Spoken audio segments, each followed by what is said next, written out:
Do you know the differences between those four words and how to use them correctly in a sentence? Do not worry, I'll teach you.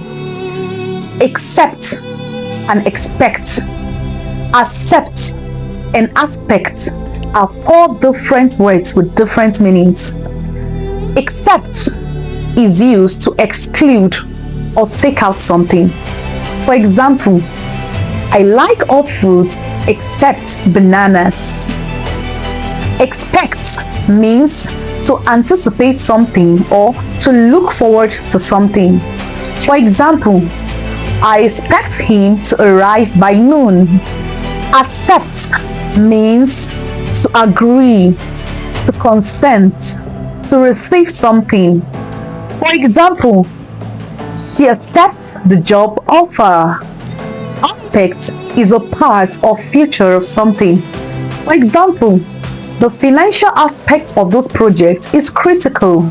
I hope you learned something new today. Bye!